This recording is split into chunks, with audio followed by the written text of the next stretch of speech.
Assalamualaikum warahmatullahi wabarakatuh. Innal hamdalillah nahmaduhu wa nasta'inuhu wa nastaghfiruh wa na'udzu billahi min shururi anfusina wa min sayyiati a'malina may yahdihillahu fala mudilla lahu wa may yudlil fala hadiya lahu asyhadu an la ilaha illallah wahdahu la syarika lahu wa anna muhammadan abduhu wa rasuluh. Allahumma salli wa sallim ala Muhammadin sallallahu alaihi wasallam wa ala alihi wa ashabihi at-tayyibin wa tahirin wa man sanna bi sunnatihi ila yaumiddin. Ya ayyuhalladzina amanu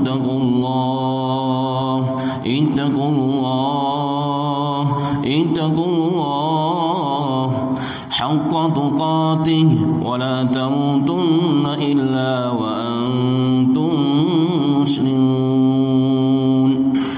Wa qala aydan qul ya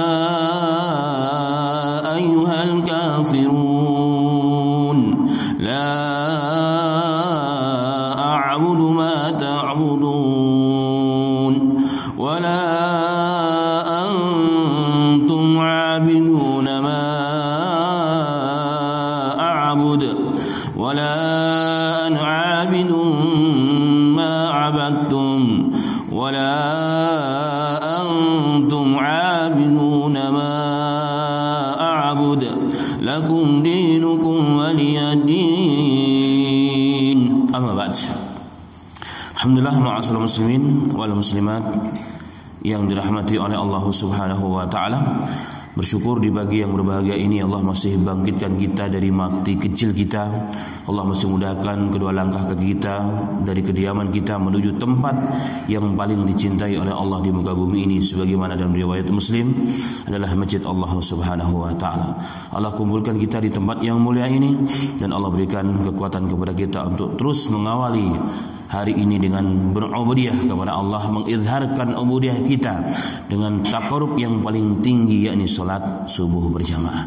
Kemudian juga Allah masih berikan taufik kepada kita untuk sama-sama duduk dalam majelis ilmu, majelis yang diturunkan padanya rahmat, sakinah, bahkan para malaikat Allah Subhanahu wa taala diutus khusus oleh Allah taala mencari majelis-majelis ilmu, majelis-majelis agama, dan jika mereka menjumpai maka mereka akan saling memanggil, haluma ila hajatikum, wahai teman-temanku, wahai para malaikat, kemarilah kemari, sesungguhnya kalian telah mendapatkan apa yang kalian tuju. Jadi majelis agama. Sehingga ma'asyiral muslimin, kalau hari ini atau saat ini majelis kita dapat dihitung dengan jari jumlah kita, tapi bersama kita siapa? Majelis makhluk Allah yang bernama malaikat. Sampai di mana? Sampai langit dunia sana. Inilah majelis-majelis agama, majelis sangat mulia di sisi Allah Subhanahu wa taala. Bagaimana tidak? Dalam hadis yang sahih Nabi Muhammad sallallahu alaihi wasallam bersabda bahwa innallaha, sesungguhnya Allah taala dan para malaikatnya dan ahlus sama. Siapa ahlus sama? Para malaikat Allah dan ahlul bumi. Semua makhluk Allah mendoakan orang-orang yang mengajarkan kebaikan, dalam riwayat orang yang juga belajar kebaikan. Maka majelis ini bukan majelis yang ringan, majelis yang sangat tinggi nilainya di sisi Allah Subhanahu wa taala. Bahkan dalam riwayat Bukhari, Nabi Muhammad SAW mengatakan, "Ma yuridillahu bihi khairan yufaqihu fid din." Tanda Allah itu cinta kepada kita bukan Allah berikan harta. Harta Allah berikan kepada yang dicintai oleh Allah dan yang tidak dicintai, orang muslim dan orang kafir. Tetapi tanda kecintaan Allah itu adalah apa? Diberikan taufik, kesempatan oleh Allah untuk bertafakuh dalam agama. Berarti saat ini kita semua adalah insya Allah orang-orang yang dicintai oleh Allah. Minimal Allah berikan kesempatan kepada kita untuk menjadi orang-orang yang dekat dengan Allah, orang-orang yang akan dicintai oleh Allah Subhanahu wa taala. Semoga Allah istiqomahkan kita di jalan kebenaran dan Allah berikan faham apa yang sama-sama kita kaji. Amin ya rabbal alamin. Ma'asyiral muslimin wal muslimat, sebagaimana tadi disampaikan bahwa materi kita pada hari ini adalah berjudul tafsir surah Al-Kafirun. Al-Kafirun. Saya bawa rujukannya dari kitab langsung Al-Imam Ibnu Katsir yang menjadi standar para ulama dunia, tafsir Ibnu Katsir. Kita masuk kepada surat Al-Kafirun. Surat Al-Kafirun, suratul Kafirun. Penamaan surat itu adalah babu tauqifiyah. Penamaan surat dalam Al-Quran, penamaan surat ada Al-Fatihah, ada Al-Baqarah, ada Ali Imran, bukan Al-Imran ya, Ali Imran, An-Nisa, Al-Maidah, seterusnya sampai Al-Kafirun. Itu bukan Rasulullah yang memberikan nama, tapi siapa? Allah Subhanahu wa taala. Maka penamaan suratul Al-Kafirun adalah Allah yang punya kasih nama. Jadi bukan manusia, bukan penulis wahyu di zaman Rasulullah, bukan, tapi itu langsung dari Allah Subhanahu wa taala. Turun dari atas langit sana. Jadi bukan main-main penamaan surat ini, Allah Subhanahu wa taala. Kemudian penamaan surat ini diambil dari ayat yang pertama, di mana pada ayat yang pertama ada kalimat Al-Kafirun, qul ya ayyuhal kafirun, maka diambil. Begitulah rata-rata umumnya pada penamaan surah-surah dalam Quran diambil dalam satu surah yang di dalamnya ada pelajaran penting yang harus kita pelajari sebagai umatnya Rasul dan sebagai hamba Allah Subhanahu wa taala. Maka suratul Kafirun adalah surat yang diambil dari ayat yang pertama dan ianya merupakan penamaan dari Allah tauqifiyah, sehingga kita enggak ada hak untuk merubah. Kita mengatakan ini enggak sesuai lagi dengan zaman sekarang, enggak ada. Karena bagi Allah, Allah maha sempurna ilmunya. Allah tahu yang terbaik bagi hamba-hambanya. Nanti kita akan bahas sedikit mengenai makna Al-Kafirun itu. Baik. Kemudian Al-Imam Ibnu Katsir rahmatullah alaihi beliau mengatakan bahwa surat Al-Kafirun ini terkategori surat Al-Maki atau Makiyah, yakni surat yang diturunkan di fase Mekah. Jadi sebelum Rasulullah hijrah ke Madinah, maka diturunkanlah surat Al-Kafirun ini.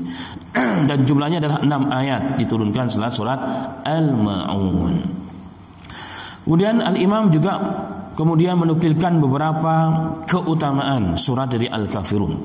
Surat Al-Kafirun. Yang pertama, beliau meriwayatkan hadis dari riwayat Muslim dari Jabir radhiyallahu anhu anna Rasulullah sallallahu alaihi wasallam qara'a bi hadhihi surah wa bil kul huwallahu ahad fi raka'atil tawafi. Wa fi sahih Muslim min hadis Abi Hurairah anna Rasulullah sallallahu alaihi wasallam qara'a bihi ma fi raka'atil fajr.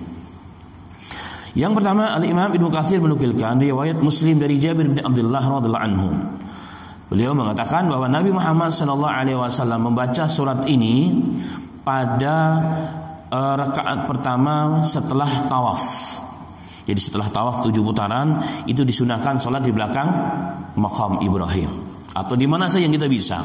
Nah, pada rakaat yang pertama disunahkan membaca surat Qul ya ayyuhal Kafirun. Kemudian yang kedua, Qul huwallahu ahad.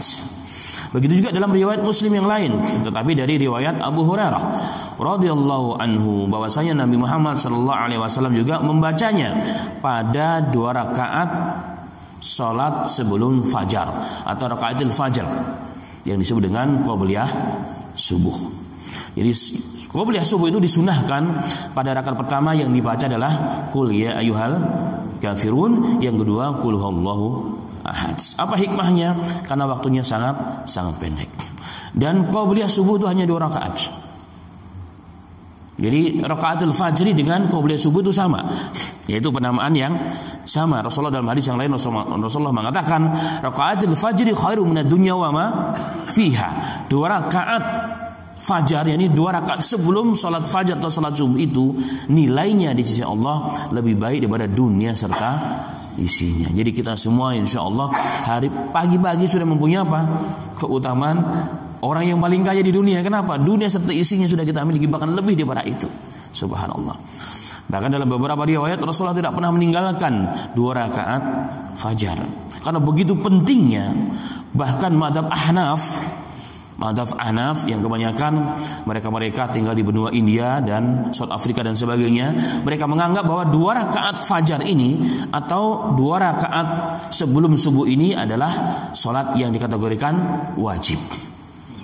Termasuk bagi mereka witir wajib, kemudian salat subuh juga 2 rakaat subuh juga wajib. Walaupun memang bagi mereka fardu dengan wajib itu 2 hal yang berbeda. Tapi jumhur ulama mengatakan bahwa 2 rakaat subuh tidak wajib tetapi sunnah muakkadah, sunnah yang sangat ditekankan, dianjurkan.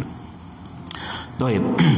Kemudian dalam riwayat yang lain juga Nabi Muhammad sallallahu alaihi wasallam diriwayatkan oleh Abdullah bin Umar. Beliau mengatakan ramaktun Nabiyya sallallahu alaihi wasallam 24 marratan atau 25 marratan yaqra'u fi raka'ataini qabla al-fajr wa raka'ataini ba'da al-maghribi. Subhanallah. Abdullah bin Umar yang kita faham beliau adalah orang yang sangat ittiba dengan sunnahnya Rasul. Jadi segala hal yang muncul dari Rasul, segala hal yang dilakukan oleh Rasul, yang dikatakan oleh Rasul, beliau akan amati dan beliau akan amalkan. Itulah Abdullah bin Umar. Sehingga dalam beberapa riwayat begitu beliau sangat ittiba dengan sunnahnya Rasul. Ketika beliau sedang berhaji bersama Rasul sallallahu alaihi wasallam. Di zaman itu Rasul sallallahu alaihi wasallam terkadang turun dari untanya untuk buang hajat. Kadang-kadang menundukkan kepala di jalan karena ada pohon yang menghalangi jalan. Maka setelah Rasulullah wafat pun, maka beliau pun akan mengikuti hal yang sama. Walaupun beliau tidak buang hajat, seakan-akan turun untuk buang hajat. Seakan-akan beliau merundukkan kepalanya. Kenapa ditanya? Karena Rasulullah dulu pernah melakukan hal yang sama. Begitulah Abdullah bin Umar. Begitu ittiba'nya beliau radhiyallahu anhu. Dan beliau memperhatikan salatnya Rasulullah.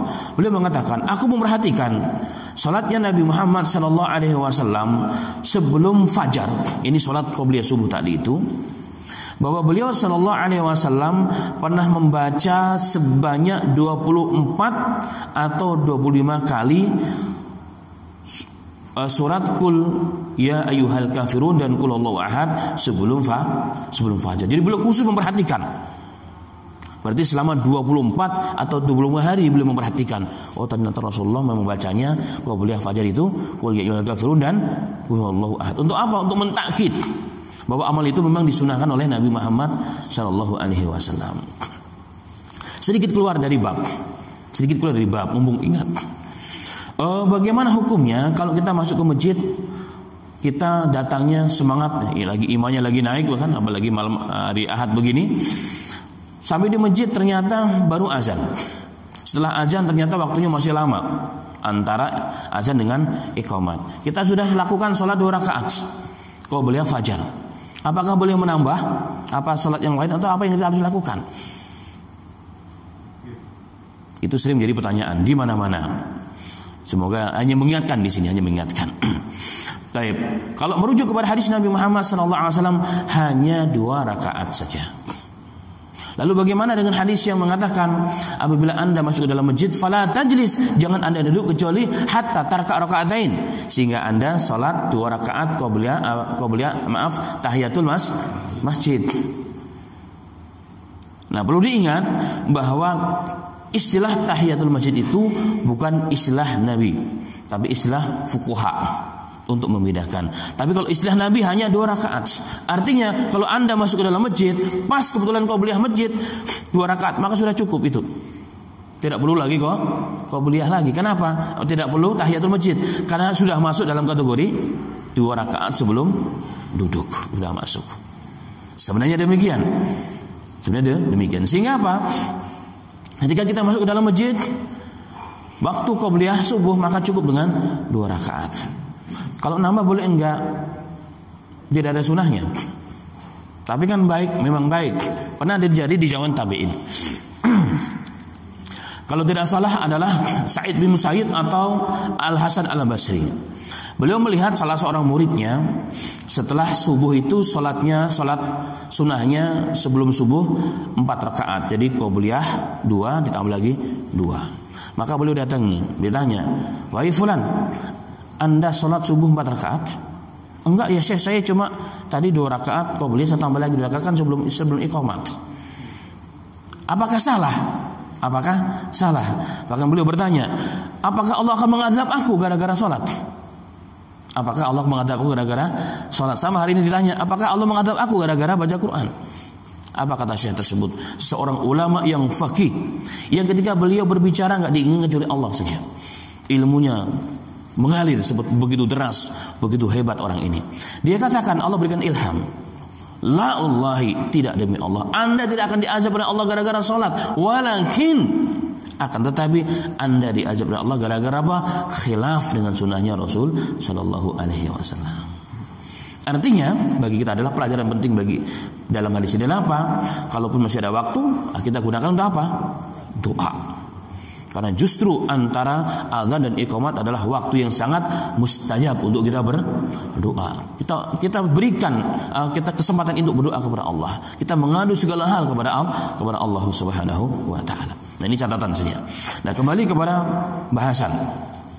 Kemudian Al-Imam juga menukilkan hadis yang lain. Hadis mengenai keutamaan membaca surat Al-Kafirun sebelum tidur. Kalau hari ini kita sering dengar 3 kul kan biasanya. Ternyata ada hadis juga yang sahih dengan sanad yang hasan, dengan riwayat yang cukup banyak, bahwa ternyata disunahkan sebelum tidur itu baca qul ya ayyuhal kafirun. Apa keutamaannya? Nabi Muhammad SAW dalam riwayat yang cukup banyak, beliau mengatakan, jadikanlah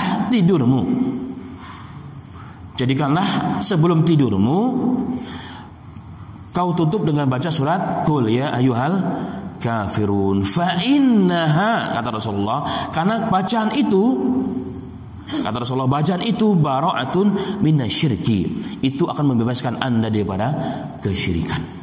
Riwayat sahih.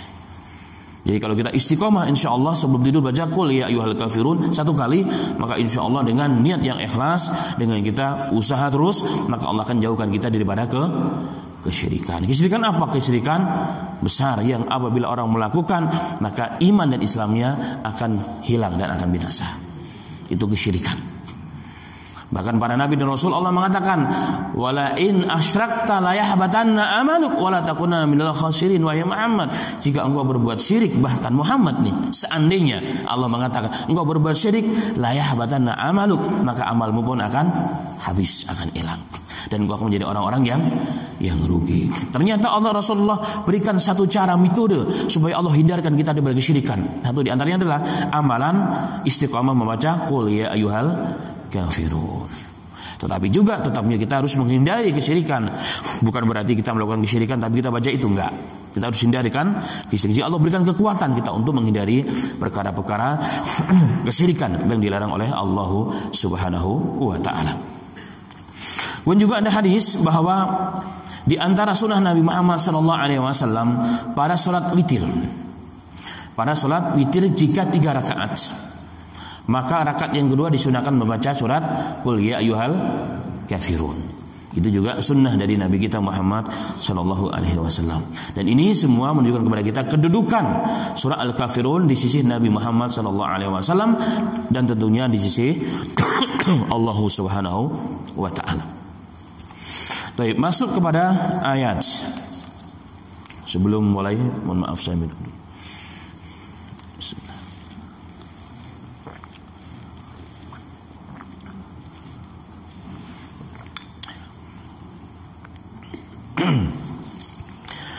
Allah Ta'ala berfirman, a'udzu billahi minasyaitonir rajim, bismillahirrahmanirrahim. Qul ya ayyuhal kafirun. Qul, ini perintah Allah kepada Nabi Muhammad. Katakan wahai Muhammad, ya ayyuhal kafirun, wahai orang-orang yang kafir. Wahai orang-orang yang kafir. Siapa mereka? Orang-orang Quraisy Mekah.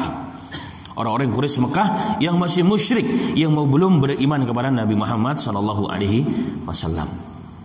La a'budu ma ta'budun. Aku tidak menyembah apa yang kalian sembah, wahai orang-orang musyrik. Wahai orang musyrik Mekah. Wala antum abiduna ma a'bud. Dan tidak juga kalian menyembah apa yang aku sembah. Wala ana abidum ma abadtum. Dan aku tidak akan mau menjadi abid bagi apa yang kalian sembah. Wala antum abiduna ma a'bud. Dan kalian pun tidak akan menjadi abid, penyembah apa yang aku sembah. Lakum dinukum waliyadin. Bagi kalian agama kalian, dan bagiku agamaku. Ayat ini sering dibaca di mana-mana. Ayat ini sering dibaca di mana-mana, tapi kadang tidak mengerti makna yang dimaksud oleh Allah Subhanahu wa taala. Sebelum masuk kepada ayat, diterangkan dalam beberapa kitab tafsir dengan sanad yang saling menguatkan, artinya hadisnya sahih dari Abdullah bin Abbas radhiyallahu anhuma, bahwa asbabun nuzul, sebab turunnya surat ini, Walaupun tidak semua ayat itu ada sebab turunnya, tapi umumnya setiap surat itu ada sebab-sebab kejadian sehingga dengan sebab tersebut diturunkan surah tersebut. Itu disebut dengan apa? Asbabun nuzul. Kalau hadis asbabul wurud. Baik. Orang-orang Mekah dengan segala kekuatan mereka mencoba menghalangi dakwahnya Rasul. Diintimidasi sudah. Bahkan ada yang dibunuh sudah, seperti Sumayyah.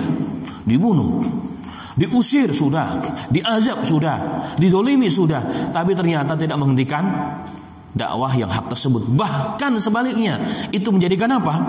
Perkembangan Islam semakin pesat. Itulah yang terjadi hari ini, ma'asyiral muslimin. Wa makaru, mereka membuat makar. Wa makarullah, Allah membuat makar juga sebagai balasan daripada makar mereka. Wallahu khairul makirin, dan makar Allah itu lebih baik daripada makar mereka. Subhanallah. Orang-orang Quraisy bingung mencari cara. Dibunuh sudah, diintimidasi sudah, ditekan sudah. Subhanallah. Segala hal sudah dilakukan. Mirip dengan kejadian yang sebelum beberapa minggu sebelum ini. Di mana? New Zealand. Mereka membuat makar, membunuh berapa? 45 orang. Tapi apa yang terjadi setelah itu? 350 orang masuk Islam. Belum lagi orang penasaran dengan Islam. Masjid semuanya penuh. Banyak orang bertobat di mana-mana. Subhanallah. Itu yang terjadi. Karena memang Islam, dakwah Islam itu seperti air. Allah mensifati dalam Al-Quran itu seperti air. Kul hadhihi sabili. Allah mengatakan ini adalah jalanku. Sabel itu dalam bahasa Arab adalah air hujan yang masih di langit yang mau turun ke bumi. Sabel, air. Maka dakwah itu seperti air, nggak bisa dibendung dengan apapun. Ada yang bisa membendung air? Nggak bisa. Dia sekecil apapun ada celah, dia akan bisa masuk. Itulah dakwah. Tapi bahaya orang menghalangi dakwah. Kalau orang menghalangi dakwah, Quran bercerita umat dahulu kapan dihancurkan oleh Allah? Jika dakwah sudah mulai dihalangi, jika dai-nya sudah mulai mau dibunuh, maka Allah akan turun tangan, Allah akan hancurkan umat itu. Itulah kekuatan dakwah, ma'asyiral muslimin. Maka dakwah bersifat seperti air. Rasul juga mengatakan, "Mathalu ma basana Allah minal huda kamasilil ghais." Permisalan aku, kata Rasul sallallahu alaihi wasallam, diutus Allah dengan petunjuk kamasilil ghais, seperti air hujan. Jadi dakwah itu seperti air hujan, enggak bisa ditahan. Itulah yang terjadi di zaman Nabi Muhammad sallallahu alaihi wasallam. Bahkan Rasulullah pernah didatangi oleh kaum Quraisy, tapi melalui pamannya Abu Talib. Ditawarkan bahkan segala hal. Ditawarkan segala hal. Kalau mau dunia dikasih dunia, menjadikan raja jadi raja. Kalau mau wanita dikasih wanita yang tercantik, mau harta dikasih harta. Dengan syarat meninggalkan dakwah. Karena ternyata ma'asyiral muslimin, dakwah yang dilakukan oleh Rasulullah, oleh kaum muslimin yang hak itu dirasakan berat oleh orang-orang kafir. Allah mengatakan kabura alal musyrikin ma tad'u alai. Quran mengatakan, wahai Muhammad, apa yang kau dakwahkan itu berat dirasakan oleh mereka. Kenapa berat? Karena isinya itu tauhid. Isinya itu adalah akidah, bertentangan betul dengan ajaran dan perilaku mereka, sehingga berat. Padahal enggak diapa-apain sebenarnya mereka. Enggak pernah dijelekkan, enggak pernah diintimidasi, apalagi dibunuh orang Rasulullah masih lemah, tapi mereka terasa berat dan ketakutan. Itu yang terjadi.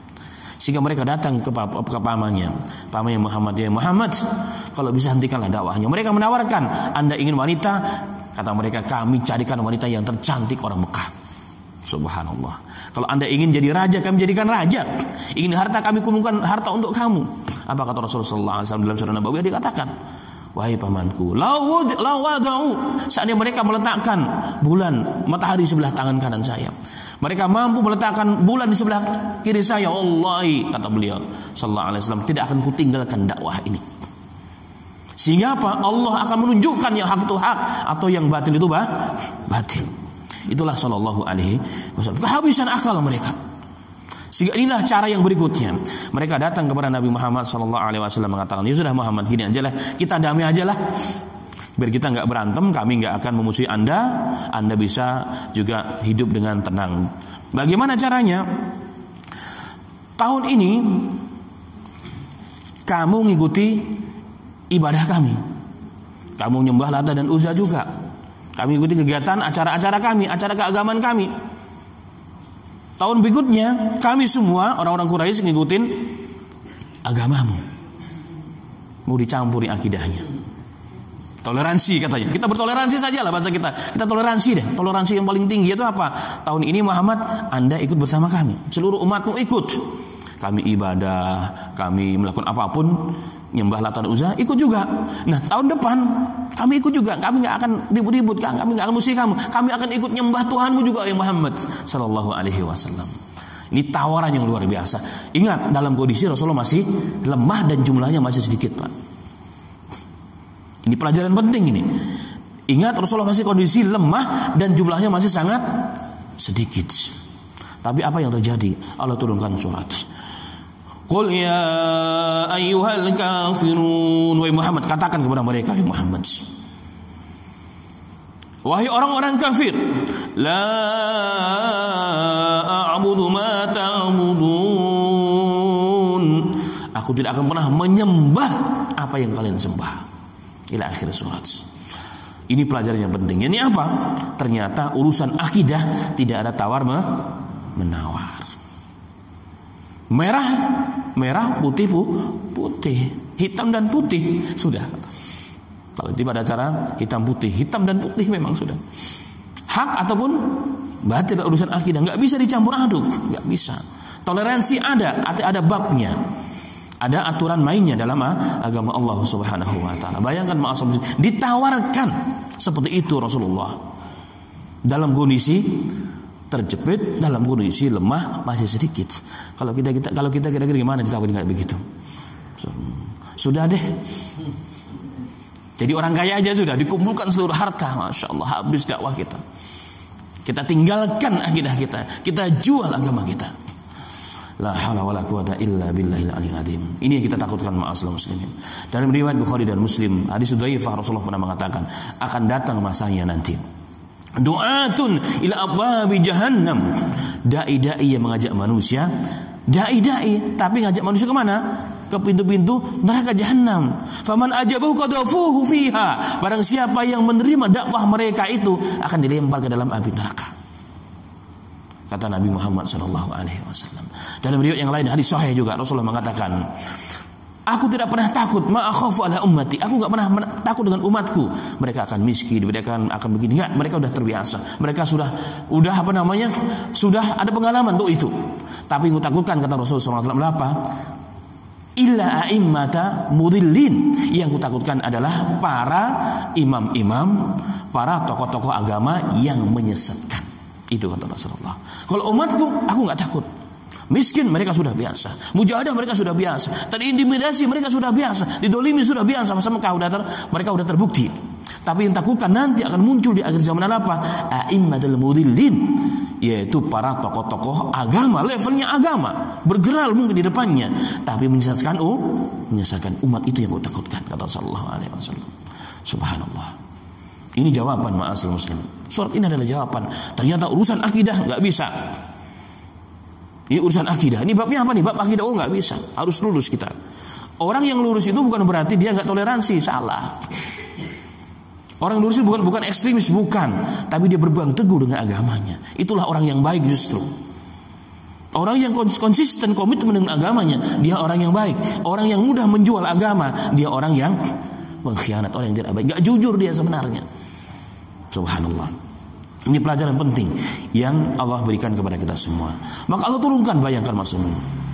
Dalam kondisi begitu, Rasulullah dengan lantang mengatakan, hai orang-orang kafir, aku nggak mau bertoleransi dengan anda urusan ini.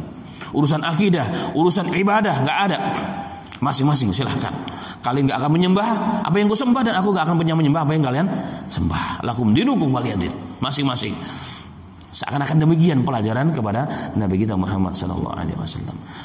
Dalam usul tafsir dikatakan bahwa ayat itu tidak hanya maknanya sesuai dengan sebab turunnya ayat sebenarnya, tapi keumuman lafaznya itu yang jadi tolak ukurnya. Maka ayat ini pun sesungguhnya masih relevan, masih sesuai, cocok untuk hari ini dan untuk sampai hari kiamat. Jadi tidak ada perbedaan antara zaman Nabi Muhammad dengan zaman ini. Kalau hari ini umat Islam masih kuat, masih punya wibawa sebenarnya. Masih banyak ulama-ulama kita yang rabbani, ulama-ulama kita yang berjuang tanpa pamrih. Tapi kita menjadi pengkhianat agama. Wa'iyadzubillah, na'udzubillah min dzalika. Tapi memang kita harus sadar bahwa setiap perjuangan pasti ada pengkhianatnya. Itu selalu ada. Dan itu adalah kerikil bagian daripada kerikil dalam perjuangan tersebut. Baik. Kemudian Allah mengatakan, la a'budu ma ta'budun. Katakan Muhammad dengan lantang kepada mereka, aku enggak akan pernah menyembah apa yang kalian sembah. Dan kalian pun tidak akan pernah menyembah apa yang aku sembah. Aku enggak akan pernah menjadi abidun. Abidun penyembah orang yang kalian sembah, yaitu berhala kalian pun demikian. Lakum dinukum walin, urusan masing-masing. Agama kalian, agamaku ada agamaku. Artinya di sini adalah apa? Bahwa sudah bab akidah tidak ada toleransi dalam ini. Karena itulah maka para alim ulama kita mengatakan terkait urusan akidah ini urusan prinsip, urusan yang sangat fundamental dalam agama yang tidak boleh dicampur dengan apapun. Perkara-perkara besar dalam Islam itu perkara-perkara yang harus dipegang teguh, yang tidak boleh sama sekali kita campur dengan urusan apapun. Baik. Kemudian ayat ini mengatakan qul ya ayyuhal kafirun. Dengan lantang Allah mengatakan wahai orang-orang kafir. Dari turunnya ayat ini sampai hari ini enggak ada permasalahan dalam kalimat al-kafirun sebenarnya. Sudah berapa tahun turun ayat ini sampai hari ini? Hampir 15 abad. Ada yang mempermasalahkan dari kalangan ulama? Enggak ada. Kenapa? Karena mereka sadar ini wahyu dari Allah, ini firman daripada Allah yang terbaik. Allah mengerti maksud dan tujuannya. Kenapa hari ini menjadi momok? Kenapa hari ini menjadi masalah? Karena tidak paham makna itu sebenarnya. Dia tidak paham makna itu. Pada beberapa waktu yang lalu saya diminta Ajib ini, Jak TV. Jak TV ini kan direktur utamanya bukan Islam, tapi meminta dalam salah satu acara di Jak TV membahas mengenai al-kafirun. Apakah perlu diganti ataupun tidak? Luar biasa nih. Saya tanya, nanti kira-kira gimana? Gak ada masalah Ustaz. Oh ya sudah, bismillah saya bilang. Alhamdulillah sudah tayang memang.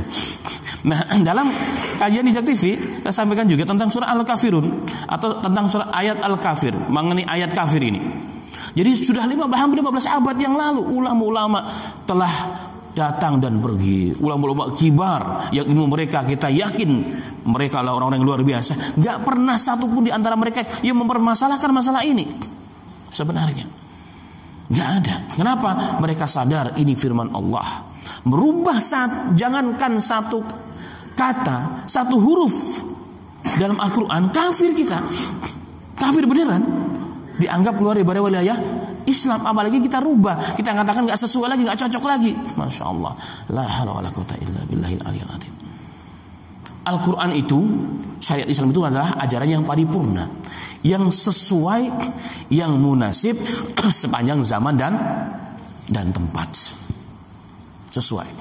Padahal kalau kita melihat kalimat kafir, jamannya al-kafirun, kalimat yang paling halus sebenarnya dibandingkan dengan panggilan istilah bagi ajaran selain Islam ketika memanggil orang yang tidak sepaham dengan mereka. Yang paling halus.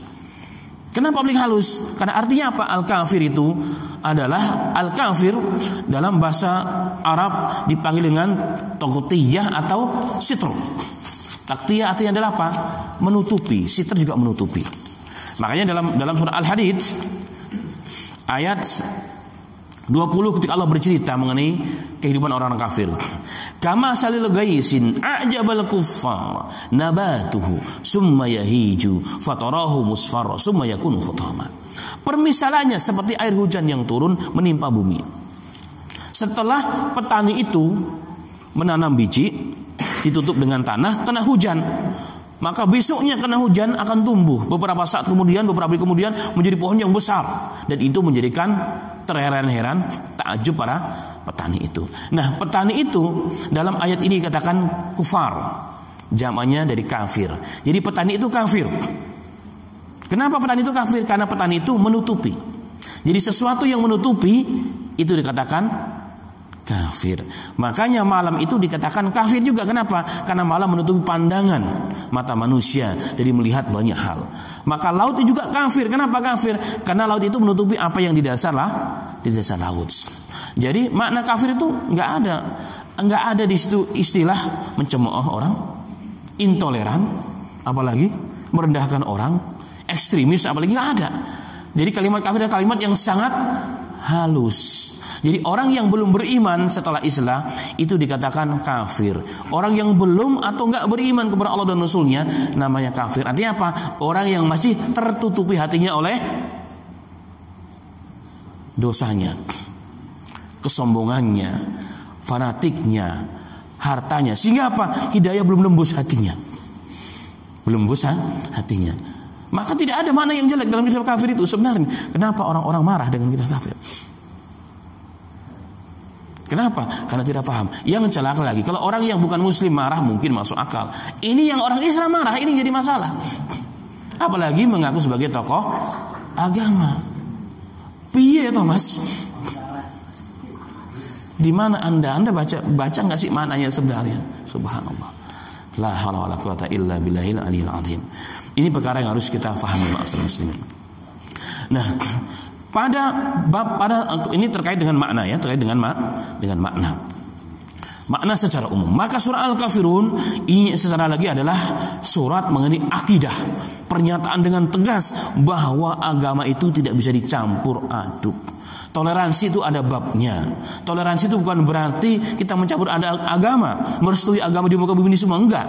Toleransi itu adalah tidak mengganggu orang lain yang tidak mengganggu kita. Tidak membunuh orang yang tidak perlu dibunuh, tidak perlu melukai orang yang nggak perlu dilukai dan seterusnya. Itu toleransi. Silahkan masing-masing. Dan negara ini kan dan negara Bhinneka Tunggal Ika. Maka toleransi itu artinya apa? Bukan berarti umat Islam besok ikut ke gereja, besok ikut ceramah di pura. Nggak begitu caranya toleransi, nggak begitu. Itu namanya mencampur aduk agama. Dan itu dilarang oleh Nabi Muhammad SAW. Tapi terpaksa Ustaz. Terpaksa apanya? Lebih terpaksa Rasulullah harusnya. Lebih terpaksa Rasul Sallallahu Alaihi Wasallam. Nah, dalam bab ini ma'asyiral muslimin, maka banyak sekali ahkam, hukum-hukum terkait dengan bab kufar, tentang kafir ini, tentang kafir ini. Tapi bukan babnya dan bukan majelis kita untuk membahas detail mengenai perkara tersebut. Kemudian pada surat Al-Kafirun ini,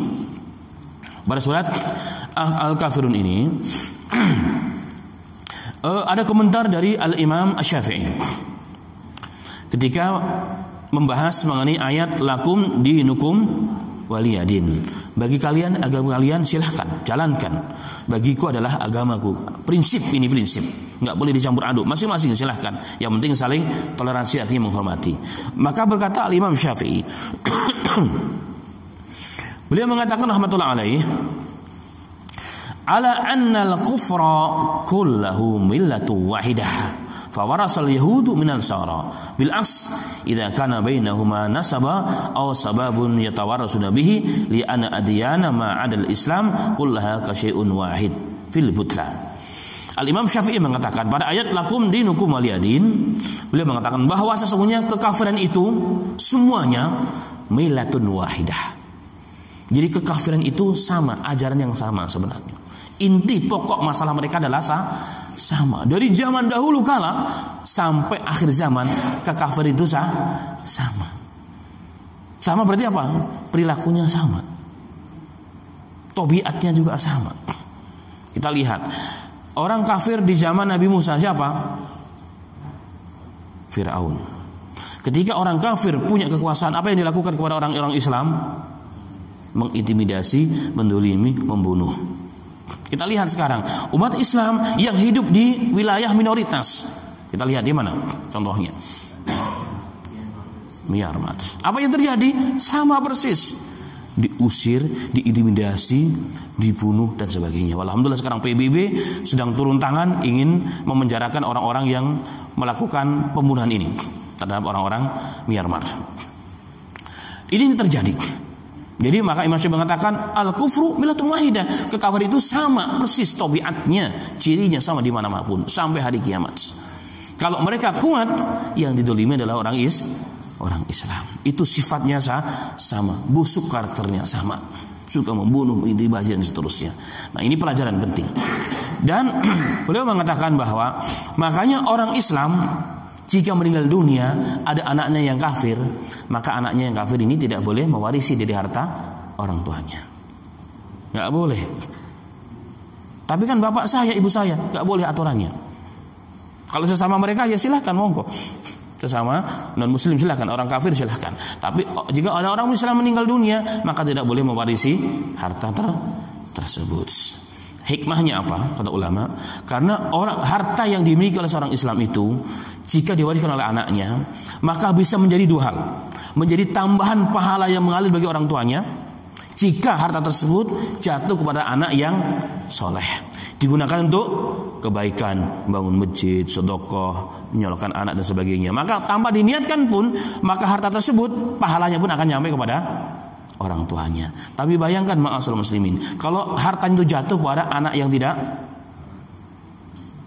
beriman, apa yang dilakukan sudah pasti, maka dosanya kemana? Subhanallah. Nah, inilah makanya hikmah dilarang.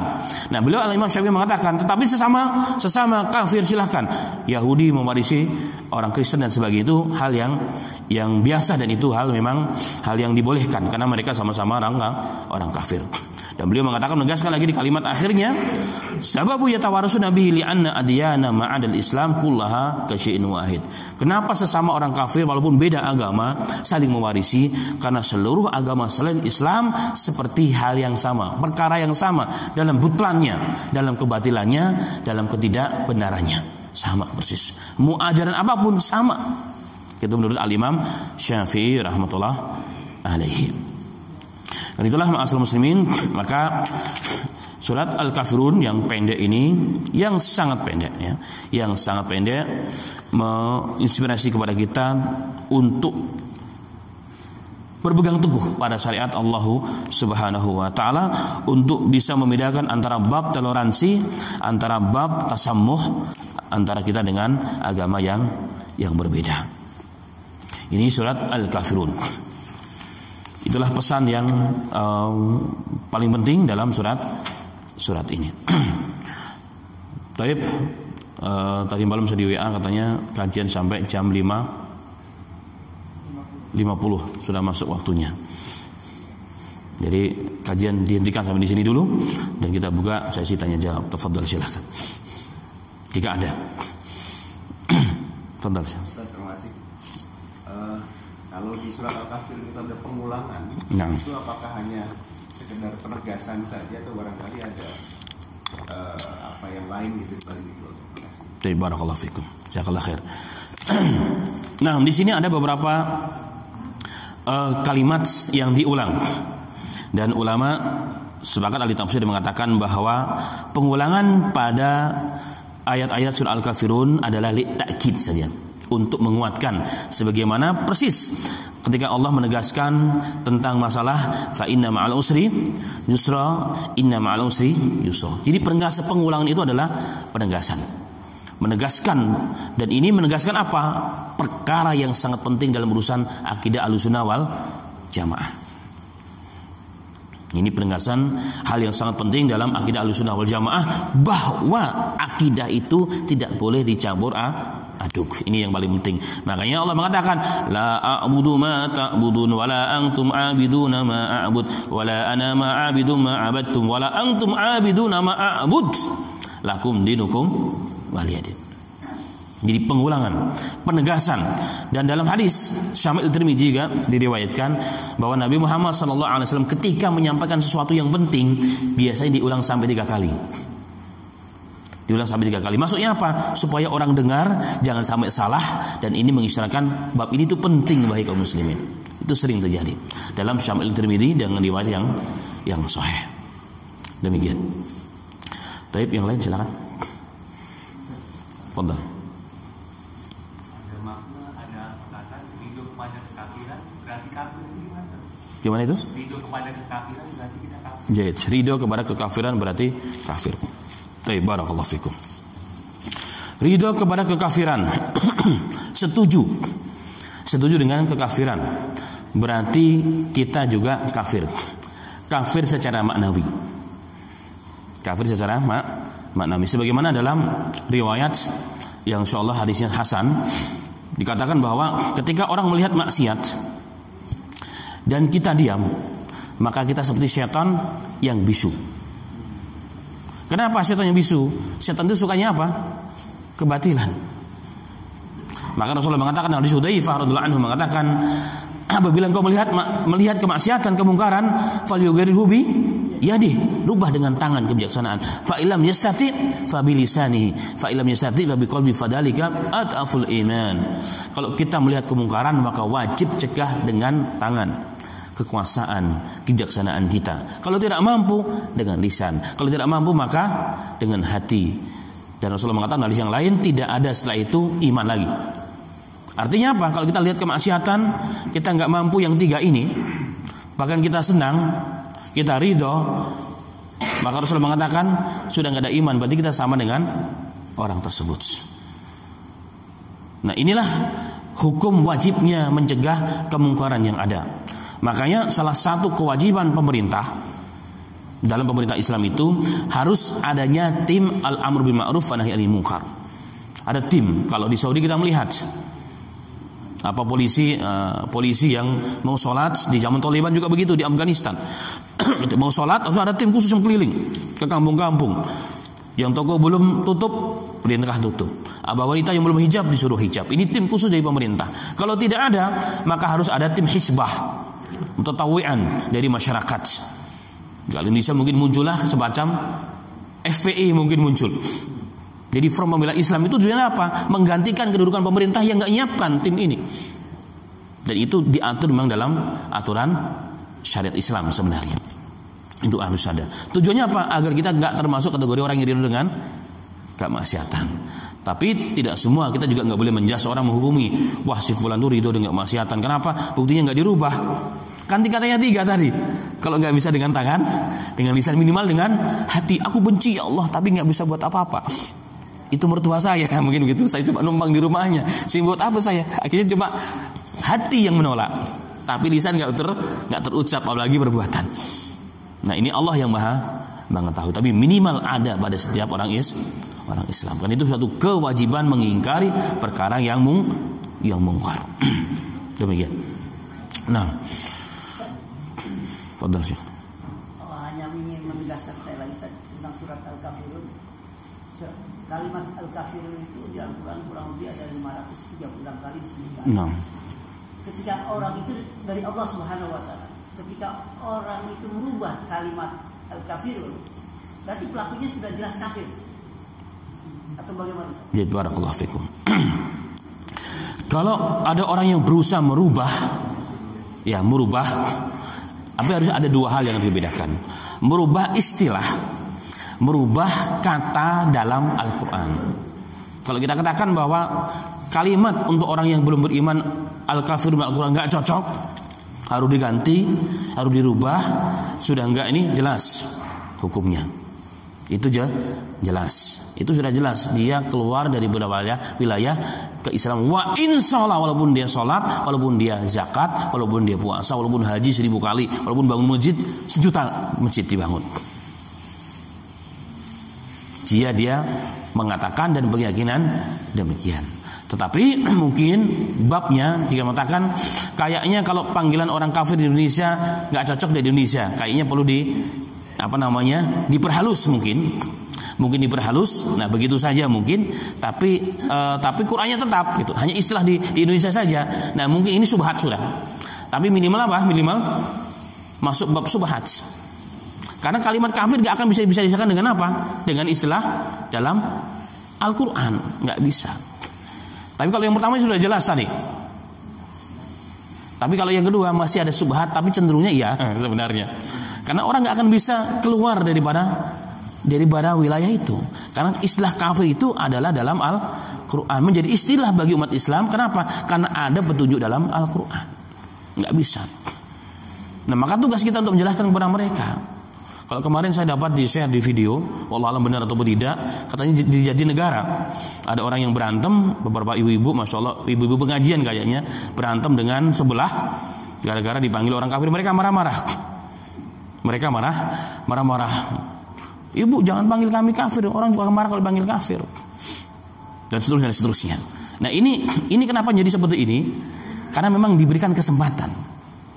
Memang sengaja ini ibarat apa, ada pemantiknya saja.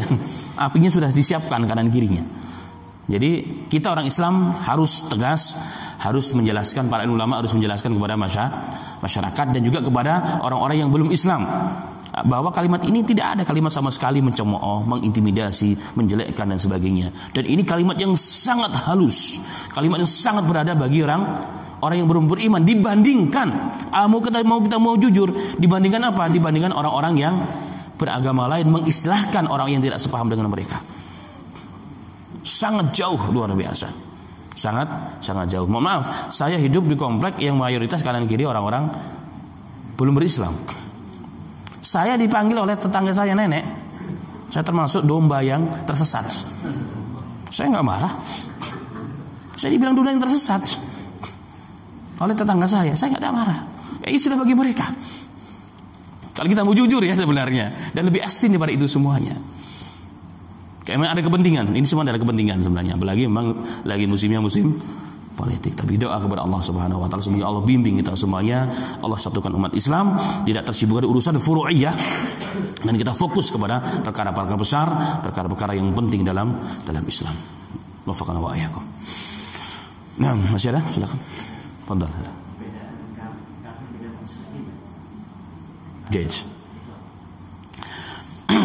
Kafir secara makna bahasa tadi sudah disampaikan, secara istilah adalah istilah bagi orang yang tidak atau belum beriman kepada Allah dan Rasul-Nya. Itu istilah kafir. Kemudian musyrik adalah orang yang menduakan Allah, atau orang yang menjadikan selain Allah itu ada Tuhan. Itulah musyrik namanya. Itu musyrik. Dan musyrik ini ada dua, musyrik kafir dan musyrik muslim. Musyrik kafir adalah seperti orang-orang Quraisy. Mereka menyembah patung, menyembah berhala, mereka musyrik dan kafir karena nggak beriman. Tapi ada orang Islam tapi masih musyrik juga. Dia bersyahadat, dia sholat juga, tapi kalau mau minta apa-apa ke pohon, ke kuburan, ke gunung, subhanallah. Allah habis panen, dia mempersembahkan hasil panennya ke apa? Yaitu kepala sapi, ke gunung dan sebagainya. Ini musyrik. Dan ini musyrik, ini syirik besar. Dan syirik besar tidak diampuni oleh Allah Subhanahu wa taala. Lalu berarti sama dong antara orang kafir dengan musyrik. Sama tapi beda. Apa sama tapi beda? Karena kalau orang musyrik kafir sudah betul-betul dia nggak ada iman sedikit pun dalam hatinya. Tapi kalau dia musyrik tapi masih muslim, walaupun dia musyrik tapi sebenarnya masih ada iman sedikit dalam hatinya. Ada iman sedikit dalam hatinya dan dosanya nggak akan diampuni oleh Allah Subhanahu wa taala. Apakah orang seperti ini nanti masuk surga?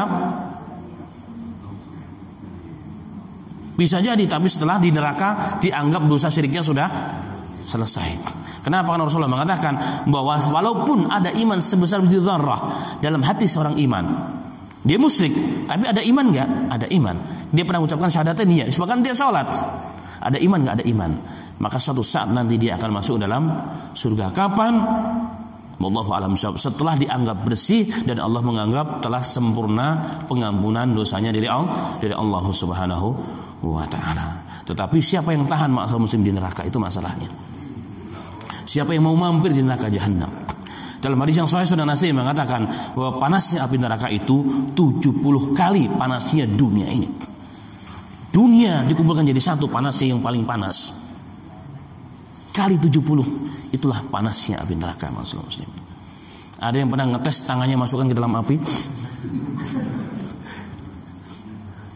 Gak usah yang paling panas ya, kompor aja sudah begini. 1 menit aja gak usah lama-lama. Gimana kita rasanya? Masya Allah. Apalagi api neraka. La hawla wa la quwwata illa billahil aliyil azim.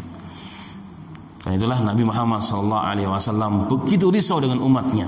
dalam sama Tirmidzi, daimul fikr.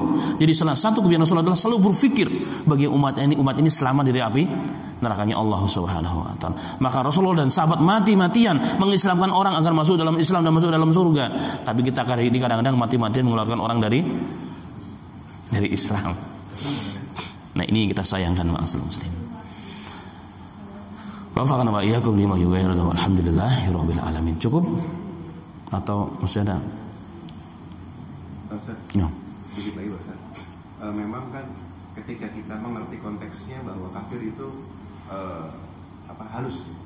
Ketika sekarang dalam masa sekarang orang malah justru menggunakan kafir ini bahkan untuk pergeseran makna. No. Malah ada beberapa orang yang semacam nadanya malah jadi negatif.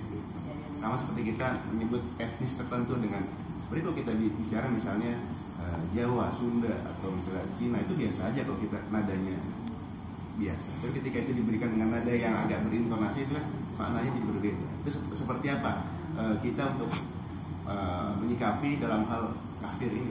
Barakallahu fikum. Semoga ini penutup ya.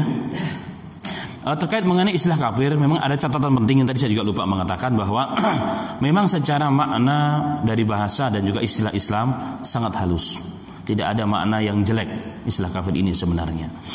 Tapi bukan berarti kemudian kita boleh memanggil orang yang belum beriman kafir. Makanya Nabi Muhammad SAW selama hidup di Mekah hampir kita tidak dapatkan dalam kutubus sittah atau kubu asyara kalimat Rasul memanggil wahai kafir, nggak ada. Tapi yang dipanggil oleh orang Yahudi, wahai orang-orang Yahudi, wahai orang-orang fulan. Itu adab daripada contoh dari Nabi kita Muhammad SAW.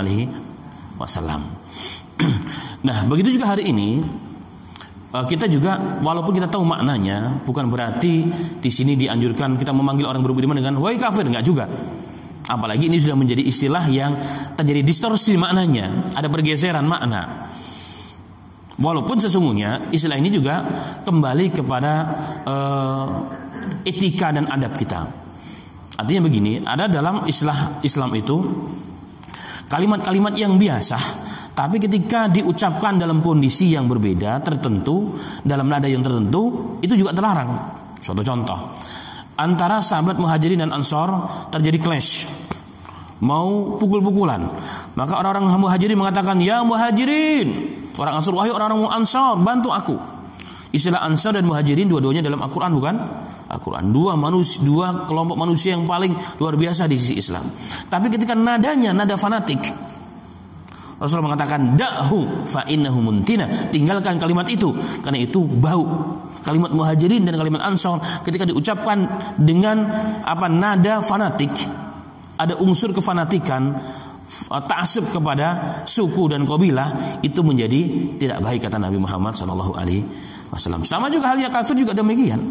Kalau kita menyampaikan dalam situasi kondisi yang memang lagi dibahas, nggak ada masalah. Tapi kalau tiba-tiba kita panggil orang, apalagi ada nada-nada nyinjir dan mengejek, pasti orang juga marah. Nah, ini juga yang perlu diperhatikan. Maknanya sama, tetapi bisa jadi berubah.